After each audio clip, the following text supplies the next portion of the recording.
Hello students. Today we are going to start our next topic in the force and laws of the motion.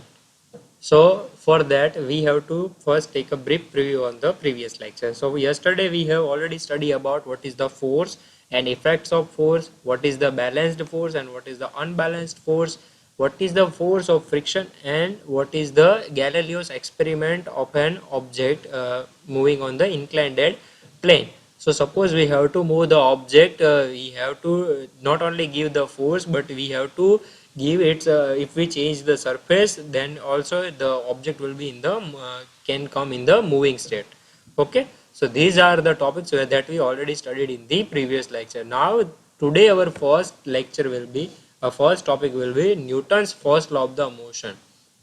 So what it states, Newton's first law of motion states that an object remains in the state of a rest or in a uniform motion in a straight line unless compelled to the change that state by an applied force. यानी कि एक object है, चलो यहाँ पर एक object को हम लोग ड्रॉ करते हैं, तो मान लो कि एक ऑब्जेक्ट है कोई भी, चलो ये गेंद को हम लोग ले लेते हैं, तो ये गेंद है वो अभी जमीन पर पड़ी हुई है, तो अभी ये गेंद जो है वो कब तक जमीन पर पड़ी रहेगी या तो फिर कब तक अपने रेस्ट पोजीशन पर पड़ी रहेगी, जब तक इसके ऊपर हम लोग कोई एक्सटर्नल फोर्स जो है वो अप्लाई नहीं करेंगे तब तक। ओके, जैसे ही मैं इसके ऊपर कोई एक्सटर्नल फोर्स को अप्लाइड करूंगा ये गेंद जो है वो यहाँ से रोटेट होना शुरू कर देगी और रोटेट होके क्या करेगी, यहाँ पर पहुंचेगी आगे आगे। Okay, so that is the first law of motion and you have to memorize this statement and let us take the statements description कि क्या कह रहा है कि एक ऑब्जेक्ट है and object remains in the state of rest और in the uniform motion, यानी कि एक ऑब्जेक्ट है वो कब तक स्टेट और रेस्ट ऑफ यूनिफॉर्म मोशन में रहेगा, स्टेट ऑफ रेस्ट और इन द यूनिफॉर्म मोशन तब तक जब तक क्या होगा, उसके ऊपर कोई एक्सटर्नल फोर्स अप्लाइड नहीं होगा तब तक। ओके, तो जब तक ये है वो क्या करेगा, या तो यूनिफॉर्म मोशन के अंदर ट्रैवल करता रहेगा। ये तो वही बात हो गई कि भाई फुटबॉल का गेम खेल रहे हो और फुटबॉल के गेम के अंदर क्या होगा कि अचानक से मान लो कि क्या हो जाएगा कि कोई बॉल जो है वो स्लो स्पीड से जा रहा है और कोई आके इसके ऊपर से अगर स्लो स्पीड से जा रहा है मतलब यूनिफॉर्म मोशन कर रहा है, यूनिफॉर्म मोशन कर रहा है, तो जैसे ही कोई उसके ऊपर जोर से किक मारेगा तो वो जो है वो अपना स्पीड भी चेंज कर लेगा और साथ साथ में क्या चेंज कर लेगा, वो अपना डायरेक्शन भी चेंज कर लेगा और उसकी साथ साथ क्या चेंज होगा, उसका जो पोजीशन है, मोशन का प्लेस है, वो सारी चीज़ें जो है यूनिफॉर्म मोशन का स्टेट है वो भी वो साथ साथ में चेंज कर देगा। So that is how the object will change its place and that is defined by the Newton. Okay, so ये न्यूटन का पहला लॉ है कि भाई क्या है कि भाई जब तक हम लोग को एक्सटर्नल फोर्स अप्लाई नहीं करेंगे तब तक वो कोई ऑब्जेक्ट है वो मूव ऑन करेगा नहीं। सेकेंड उसके बाद टॉपिक है इनर्शिया, बहुत ही इंपॉर्टेंट पॉइंट है भाई। इनर्शिया जो है वो बहुत ही इंपॉर्टेंट पॉइंट है, आप लोगों को समझना पड़ेगा इनर्शिया क्या है। अगर ये इनर्शिया नहीं समझोगे तो फिर ये आपको आखिर तक में परेशान करते रहेगा। ओके, सो फर्स्ट है कि इनर्शिया क्या है, तो natural tendency of an object to remain in the state of rest और in the uniform motion is called its inertia. यानी कि एक नेचुरल टेंडेंसी होती है, एक नेचुरल प्रॉपर्टी होती है किसी ऑब्जेक्ट की, कि उसकी वजह से वो ऑब्जेक्ट जो है वो या तो स्टेट पोजीशन में रहता है या तो फिर यूनिफॉर्म मोशन करता है। इसका मतलब ये है कि हमारी जो फुटबॉल की गेंद की हम लोग बात कर रहे थे उसका बेसिक फिनोमेना क्या है कि उसकी नेचुरल प्रॉपर्टी क्या है, तो वो गोल है और गोल के अंदर वहां पर हवा भरी हुई है, यहाँ पर हवा भरी हुई है और उसकी वजह से उसकी नेचुरल टेंडेंसी कैसी है कि अभी वो कहाँ पर है, वो अभी रेस्ट पोजीशन के ऊपर है। तो अभी जैसे ही उसके ऊपर कोई एक्सटर्नल फोर्स क्रिएट होगा, अप्लाइड होगा, then it goes in the motion state. Okay, तो ये हो गई इनर्शिया। अगर ये जो प्रॉपर्टी है ये नहीं होती इसके पास, ओके, ये ना ये सर्कल होता ना इसके अंदर हवा भरी होती, तो ये क्या करता, अभी भी यूनिफॉर्म मोशन के स्टेट में रहता या तो फिर क्या कर देता, या तो one place to another place पे मूव ऑन कर देता। ओके, तो ये जो है वो इसकी नेचुरल टेंडेंसी है। वैसी तरह से सारी चीज़ें जो होती है उसका कुछ ना कुछ इनर्शिया होता है और इसी इनर्शिया के ऊपर से उसका मास डिफाइंड होता है। ओके, जितना जिसका इनर्शिया होगा उतना उसका मास डिफाइंड होगा। ये हम लोग नेक्स्ट चैप्टर के अंदर देखने वाले हैं, वर्क एंड एनर्जी वाला चैप्टर जब भी आएगा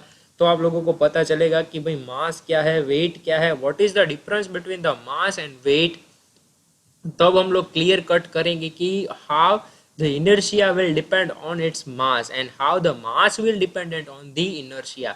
अगर इनर्शिया ज्यादा होगा तो मास ज्यादा होगा, इनर्शिया कम होगा तो मास कम होगा। इनर्शिया यानी कि अभी आपको पता चल गया कि एक ऑब्जेक्ट है जिसकी एक नेचुरल टेंडेंसी है, यानी कि एक उसकी नेचुरल प्रॉपर्टी है जिसकी वजह से वो अभी क्या कर रहा है, वो कर रहा है अभी रेस्ट, या तो फिर वो कर रहा है, वो ट्रैवल कर रहा है इन दी यूनिफॉर्म मोशन।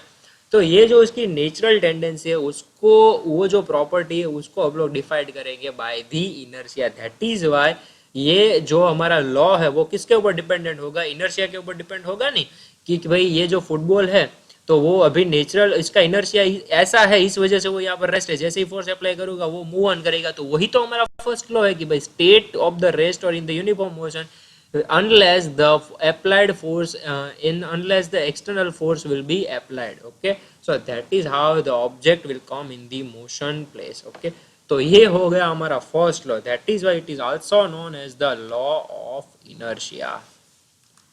बहुत ही इंपॉर्टेंट था। चलो आज का question number 1, explain the first law of motion.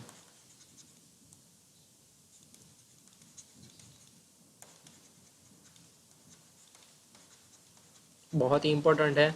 इसके बाद सेकेंड लॉ ऑफ मोशन होगा। इससे पहले इनर्शिया के बारे में थोड़ी सी ज़्यादा इन्फॉर्मेशन लेंगे हम लोग।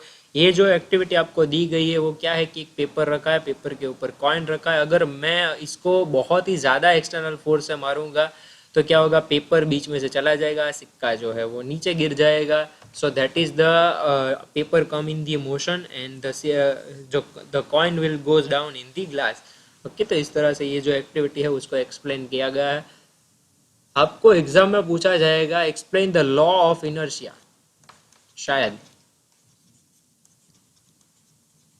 तो फिर ऐसा मत बोला कि सर ये तो आपने एक्सप्लेन किया ही नहीं था कि द लॉ ऑफ इनर्शिया, ऐसा कोई लॉ है ही नहीं, ऐसा तो कुछ न्यूटन ने बताया ही नहीं। बट ये जो है फर्स्ट लॉ, उसी को क्या कहते हैं, लॉ ऑफ इनर्शिया कहते हैं। हाईलाइट करके बोल रहा हूँ, लॉ ऑफ इनर्शिया भी पूछा जा सकता है। फिर ऐसा मत बोलना कि फर्स्ट लॉ तो है ही नहीं सर ये। ओके, एग्जाम में ऐसा भी पूछा जा सकता है लॉन्ग क्वेश्चन आंसर में कि explain the 3 laws of motion. तो क्या करोगे, आपको तीनों लॉ के स्टेटमेंट लिखने हैं, तीनों लॉ के अंदर जो इंपॉर्टेंट डेफिनेशन आती है वो लिखनी है। उसके साथ साथ आपको लॉ ऑफ इनर्शिया को भी हाईलाइट करना है। ओके, एग्जाम्पल्स दिए हैं इनर्शिया के बारे में। तो इनर्शिया के बारे में मैं बहुत ज़्यादा एग्जाम्पल ऑलरेडी दे दिए हैं, आप लोगों को समझ में भी आ गया है। तो फिर भी ये अगर आपको रीड करना है तो आप रीड कर सकते हो कि कॉइन्स है तो फिर वो मूव ऑन क्यों करते हैं कैरम बोर्ड के अंदर। और फिर बात हो गई कॉइन की, तो ये जो एक्टिविटी की हम लोगों ने वो भी वही एक्टिविटी है। तो ये सारी चीज़ें आप लोग देख सकते हो, रीड कर सकते हो, इस पर बहुत ही ज़्यादा एग्जाम्पल्स दिए गए। ओके, नाउ ये जो है वो मैंने बोला था कि inertia and mass, what will be the properties of inertia and what will be the properties of mass and how it will be interconnected with each other. A body at a rest continues to be at the rest and a body in the motion continues to be in the motion. This property of the body is called as its inertia. अगर कोई body है वो rest पे रहती है तो वो rest पे क्यों रहती है, क्योंकि उसकी नेचुरल टेंडेंसी वैसी बनी हुई है जिसकी वजह से वो रेस्ट पे रह रही है। कोई बॉडी यूनिफॉर्मली मोशन कर रही है तो वो यूनिफॉर्मली मोशन क्यों कर रही है, क्योंकि उसकी नेचुरल टेंडेंसी की प्रॉपर्टी इस तरह से बनी हुई है कि उसको यूनिफॉर्म मोशन करना है। ओके, सो इस प्रॉपर्टी को हम लोग क्या कहेंगे, इनर्शिया कहेंगे। ओके, वही हम लोगों ने अभी पिछले टॉपिक के अंदर देखा है और इसी वजह से उसको लॉ ऑफ इनर्शिया भी कहा है। अब हम लोग बात करते हैं इस इनर्शिया को, अगर the inertia of the body is measured by the magnitude of force required to change the state of the body. अब ये जो इनर्शिया वाली चीज है मान लो कि मेरे पास अभी मेरी पानी की बोतल है, तो पानी की बोतल का इनर्शिया वैसा है, अगर उसको मुझे मूव करवाना है या तो फिर उसको यूनिफॉर्म मोशन में से नॉन यूनिफॉर्म मोशन में लाना है, अभी वो स्टेट की प्लेस पे पड़ी है, तो अभी मुझे उसको क्या करवाना है, मोशन करवाना है, या तो फिर यूनिफॉर्म मोशन में से नॉन यूनिफॉर्म मोशन में कन्वर्ट करवाना है उसके डिस्प्लेसमेंट को। तो मैं क्या करवा सकता हूँ, क्या करवा सकता हूँ, देखो, the force required to change, तो मैं उसके ऊपर एक फोर्स लगवा सकता हूँ कि भाई फोर्स मैं एक्सटर्नल लगाऊंगा तो वो फोर्स कैसा होगा, वो force higher than the inertia होगा, उसका जितना इनर्शिया होगा उससे मुझे क्या करना पड़ेगा, ज्यादा फोर्स लगाना पड़ेगा। जितना ज्यादा मैं फोर्स लगाऊंगा इस इनर्शिया से, तभी जाके वो चीज को मैं डिस्प्लेस करवा सकता हूँ, तभी जाके मैं उसको मोशन करवा सकता हूँ, तभी जाके मैं उसके रेस्ट पोजिशन को चेंज कर सकता हूँ। The force required to change the state of the heavier body is more than the force required to change the state of the lighter body. heavier body को चेंज करवाना है, place change करवाना है तो ज़्यादा फोर्स चाहिए, lighter body को change करवाना है तो लाइटर फोर्स चाहिए। Okay, this is because the mass of the heavier body is more than the mass of the lighter body. तो अब कोई पूछेगा कि भाई इन मास जो है वो क्या है, तो the mass of the body is measured of its inertia. ये सारे इनर्शिया को, ये सारी नेचुरल टेंडेंसी को, ये सारी चीज को मैं अगर मेजर कर लेता हूँ तो वो क्या हो जाएगा, वो हो जाएगा mass. It means the mass is directly proportional to its inertia. जितना इनर्शिया जिसका चेंज होगा उतना ही उस ऑब्जेक्ट का मास चेंज होगा। ये बहुत ही इंपॉर्टेंट टॉपिक है। मास जो है वो किसके ऊपर डिपेंडेंट है, it is directly proportional to, यानी कि directly changeable to the inertia. जैसे ही मैं किसी का इनर्शिया चेंज करूंगा, उसका मास जो है वो डायरेक्टली चेंज हो जाएगा। ओके, तो ये अभी आप लोगों को पता चल गया मास और इनर्शिया के बारे में। अब बात करते हैं मोमेंटम के बारे में। ओके, मोमेंटम क्या है, तो जनरली द मोमेंटम जो है वो क्या है, तो अभी हम लोगों ने बात की है मास के बारे में। मास किसके ऊपर डिपेंडेंट है भाई, याद रखना ये सारी चीजें। मास डिपेंडेंट है किसके ऊपर, मास डिपेंडेंट है इनर्शिया के ऊपर, ये याद रखना भाई, भूल मत जाना। ओके, तो अगर मैं कोई बॉडी को अगर कोई बॉडी है जिसका मास जो है वो एम है और मुझे उसको डिस्प्लेस करवाना है, तो मैं उसके ऊपर कोई फोर्स लगाऊंगा, और फोर्स लगाऊंगा तो उसकी वजह से वो जो ऑब्जेक्ट है, जो मास वाला जो ऑब्जेक्ट है, वो क्या होगा, डिस्प्लेस होगा from one place to another place. Suppose यहाँ पर ऑब्जेक्ट ए है और इस ऑब्जेक्ट ए के ऊपर मैं जैसे ही, ये जो है ऑब्जेक्ट ए अभी ये क्या कर रहा है, यूनिफॉर्म मोशन के अंदर है।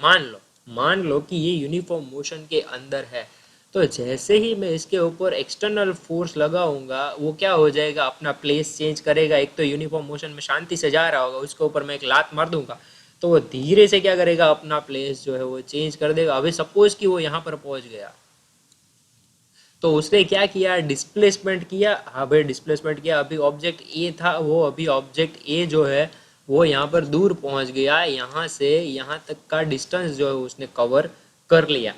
तो उसने ये जो डिस्टेंस है वो किसी टाइम के अंदर कवर किया होगा। हाँ भाई, किसी टाइम के अंदर तो किया ही होगा ना, क्यों नहीं किया होगा, कोई टाइम तो होगा ना, क्योंकि ये थोड़ा स्पेस में किया जहाँ पर टाइम कैलकुलेशन नहीं कर सकते हम लोग। तो इसकी वजह से ये जो ऑब्जेक्ट है वो एक जगह से दूसरी जगह पर डिस्प्लेस हुआ, वो भी कोई भी टाइम के अंदर। तो इसको मैं अगर मेजर करना चाहूँ डिस्प्लेसमेंट अपॉन टाइम, तो उसको मैं क्या कहूँगा, उसको मैं कहूँगा वेलोसिटी। क्या कहूँगा, याद है आप लोगों को, मैंने बोला था कि रिवाइज कर लेना पिछला चैप्टर, तो ये सारी चीज़ें याद आ जाएगी कि अगर कोई ऑब्जेक्ट है जो क्या करता है, डिस्प्लेसमेंट कवर करता है किसी पर्टिकुलर टाइम के अंदर, तो उसको डिफाइन करेंगे बाय द वेलोसिटी। तो अगर मुझे अभी ये जो ऑब्जेक्ट है वो यहाँ पर पहुँच गया, इसका मास जो था वो m था, मान लो कि मास जो है वो कितना है, m है, और इसका डिस्प्लेसमेंट किया, उसको मैंने मेजर किया बाय दी वेलोसिटी। तो ये मैं मास और वेलोसिटी का जो मैं मल्टीप्लिकेशन करूंगा, मास और वेलोसिटी का जो मैं मल्टीप्लिकेशन करूंगा, उसको मैं डिफाइन करूंगा बाय द फिनोमिना और by the quantity called momentum. Okay, the momentum of a body is the product of its mass and the velocity. Okay, ये क्या है, तो एक प्रोडक्ट है मास और वेलोसिटी का। अब मुझे इसका यूनिट बनाना है भाई, मास इंटू वेलोसिटी का यूनिट बनाना है। तो मास और वेलोसिटी, मास का यूनिट क्या होगा, पिछले बार के लेक्चर में बताया था, पिछले चैप्टर के लेक्चर में बताया था, मास का यूनिट होगा किलोग्राम, वेलोसिटी का क्या होगा, मीटर पर सेकेंड। तो क्या होगा, इसका यूनिट जो है किलोग्राम मीटर पर सेकेंड। देखो यहाँ पर लिखा ही हुआ है किलोग्राम मीटर पर सेकेंड और किलोग्राम मीटर सेकेंड इनवर्स। ये सारी चीज़ें मैंने बताई है कि ये दोनों सेम ही है। मोमेंटम सबको समझ में आ गया। ओके, तो अब बात आती है मोमेंटम को स्टडी करना ज़रूरी क्यों है। भाई ये तो दिमाग में क्वेश्चन आएगा ना कि ये भाई मोमेंटम सर आप स्टडी करवा रहे हो कि इसका प्रैक्टिकल यूज क्या है। तो आप सोचो कि इसके ऊपर से मुझे एक चीज जानने को मिली कि कोई ऑब्जेक्ट है वो दो चीजों के ऊपर डिपेंडेंट है, एक तो उसके वेलोसिटी के ऊपर और दूसरा उसके मास के ऊपर। अगर इन दोनों चीजों में से दोनों चीजें कम होगी तो वो किसी को भी इफेक्ट करवाने के लिए कम पड़ेगी। उसी तरह से अगर इन दोनों चीज़ों में से कोई भी एक चीज़ ज़्यादा होगी तो वो बहुत बड़ा इफेक्ट डाल सकती है। जैसे कि मान लो कि एक ट्रक है, तो ट्रक का मास कैसा होगा, बहुत ही हाई होगा, पर उसकी स्पीड कैसी होगी, बहुत ही लो होगी। तो उसकी वजह से भी वो क्या कर सकता है, पर्सन को किल कर सकता है। इसका मतलब उसका मोमेंटम कैसा हो जाएगा, हाई हो जाएगा। तो मोमेंटम जैसे ही हाई हो जाएगा तो वो किसी दूसरे बंदे को डैमेज कर सकता है। उसी तरह से बुलेट जो है, अगर गन में से बुलेट निकलेगी तो बुलेट का मास जो है वो कैसा होगा, स्मॉल होगा। Okay, as compare to the truck. तो ट्रक से तो बहुत ही स्मॉल होगा, पर उसकी स्पीड जो है वो बहुत ही ज़्यादा होगी। तो दोनों में से अगर एक भी चीज़ें बढ़ेगी तो वो डायरेक्टली इम्पैक्ट करेगी किसी बॉडी को, यानी कि किसी ऑब्जेक्ट को। ओके, इसमें तो हम लोगों ने एग्जांपल लिया था हमारा कि भाई ह्यूमन बॉडी को किस तरह से इफेक्ट करती है, पर ये किसी भी बॉडी को इफेक्ट कर सकती है। तो ये हो गए उसके प्रैक्टिकल इस्तेमाल कि भाई मोमेंटम हम लोग कहाँ पर ज़्यादा इंपॉर्टेंस डालते हैं। तो आप लोगों को समझ में आ गया होगा। अब बात करते हैं सेकेंड लॉ ऑफ मोशन की। सेकेंड लॉ ऑफ मोशन जो है वो मैं सिर्फ आज स्टेटमेंट आपको बताने वाला हूँ। नेक्स्ट लेक्चर के अंदर हम लोग स्टेटमेंट और उसके साथ साथ हम लोग क्या देखेंगे, इसका डेरिवेशन देखेंगे और लास्ट में देखेंगे थर्ड लॉ ऑफ मोशन, और उसके बाद मोमेंटम के बारे में स्टडी करेंगे। तीनों का डेरिवेशन करेंगे, सॉरी दो चीज़ों का डेरिवेशन करेंगे और थर्ड लॉ ऑफ मोशन को हम लोग समझेंगे।